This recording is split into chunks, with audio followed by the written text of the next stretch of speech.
राष्ट्रीय आय की गणना सबसे पहले किसने की थी? दादा भाई नौरोजी ने। उस टाइम पे 1857 से 58 में प्रति व्यक्ति आय कितनी 20 रुपीज़ थी। हमारी राष्ट्रीय आय का फॉर्मूला क्या है? NNPFC। उस टाइम पे भारत की राष्ट्रीय आय की गणना किसके द्वारा की जाती है? CSO द्वारा की जाती थी। इसे केंद्रीय सांख्यिकी संगठन कहते हैं। इसकी स्थापना कब की गई? 29 जून 1951 में की गई। GDP की फुल फॉर्म क्या है? Gross domestic product. GNP की ग्रोस नेशनल प्रोडक्ट। NDP की नेट डोमेस्टिक प्रोडक्ट। NNP की नेट नेशनल प्रोडक्ट।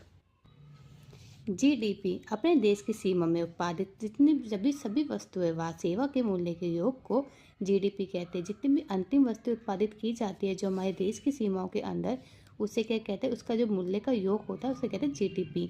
यह जरूरी नहीं है कि देश में उत्पादन विदेशी द्वारा हो या स्वदेशी द्वारा। इसमें क्या है, जो भी हमारा उत्पादन किया जाता है वो विदेशी भी कर सकता है, स्वदेशी भी कर सकता है, भारत में रहने वाला भी कर सकता है, पर जो उत्पादन हो रहा हो देश की सीमाओं के अंदर हो रहा हो उसको क्या कहते हैं? GDP। NDP में क्या होता है? जब हम GDP में से डेप्रिसिएशन माइनस कर देते हैं तो NDP आ जाता है। GNP देश के नागरिकों द्वारा उत्पादित वस्तु व सेवा के मूल्य के योग को क्या कहते हैं? GNP कहते हैं, चाहे वह भारतीय द्वारा हो या विदेशों से अर्जित हो। जैसे GNP GDP plus X minus M। X क्या है? जो विदेशों से भारतीय द्वारा अर्जित, जो विदेशों में जो भारतीय ने अर्जित किए वो प्लस होगा। माइनस क्या होगा? विदेशों द्वारा भारत में अर्जित आय, जो विदेशों के जो है उन्होंने भारत में अर्जित आय की वो हमारी माइनस कर दी जाएगी।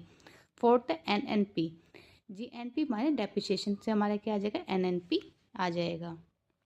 फैक्टर कॉस्ट क्या होती है? किसी वस्तु को बनाने में जितनी भी लागत लगती है उन्हें कहते हैं फैक्टर कॉस्ट। जैसे हमें 5 पेन को बनाने में हमें 100 रुपये लागत लगी, तो एक पेन की कीमत क्या होगी? टोटल कॉस्ट हमारी कितनी लगी? 100 रुपये। कितनी हमें पेन बनाने? 5, तो हमारी पर पेन की फैक्टर कॉस्ट क्या आ गई? 20 रुपीज़। मार्केट प्राइस क्या होता है? जब बायर जिस लागत पर वस्तु को खरीदता है, जैसे एक पेन किसी व्यक्ति ने 20 रुपये का खरीदा तो उसकी मार्केट प्राइस क्या होगा? उसके लिए 20 रुपये। इनडायरेक्टली एक्सपेंस इसमें इंक्लूड होता है। NNPMP मतलब